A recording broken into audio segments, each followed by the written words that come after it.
नमस्कार दर्शक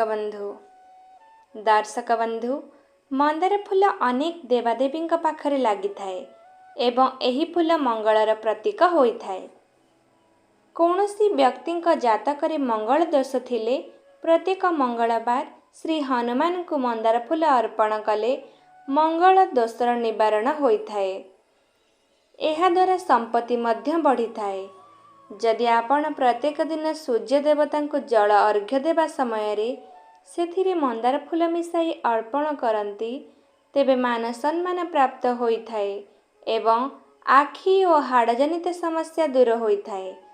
माता दुर्गा को प्रत्येक दिन एही फूल अर्पण कले जीवन सबु समस्या दूर होइथाए।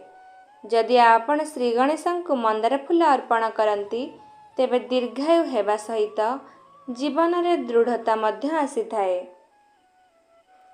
मंदार फूलरे माता दुर्गा वास हेबा सहित सबुज अंशरे बुध और केतु एवं नाली अंशरे मंगल वास होइथाए। फूलर मझिरे चंद्रमा वास होइथाए।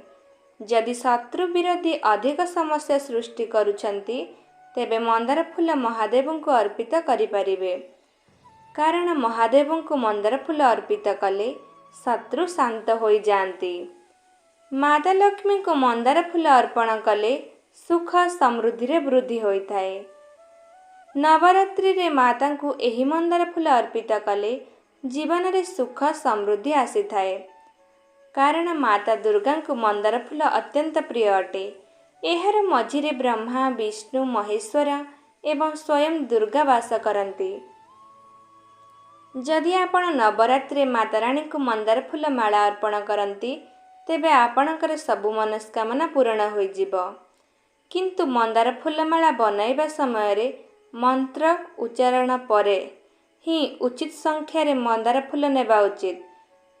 जदि आपण मनस्कामना पूर्ण करिया पई चाहुचंती तेबे 21टी मंदार फूल किंबा 11टी फूल नै माला बनाई पारिबे। जदि फूल नहीं तेबे 9टी फूल नै माला बनाई पारिबे। मंदार फूलरे नवग्रहंकर वास मध्य होइथाए। एही फूलर केसर अंशरे मंगल एवं नाली अंशरे सूर्य एवं अंकरण रे देवगुरु बृहस्पतिंकर वास होइथाए। मध्यरे राहु एवं अंतिम अंशरे शनि वास होइथाए। नवरात्रि रे कौनसी दिन जदि आपण माता रानी को मंदार फूलमाला पिंधाई देले तेबे आपणक जीवन रे सबु समस्या दूर होइजिबो। तेबे दर्शक बंधु नवरात्रि रे मंदार फूलर एही उपाय को निश्चय अवलंबन करंतु। आशा करुछि आपण मानक मोर एही भिडियोटी निश्चय पसंद आसीथिबो।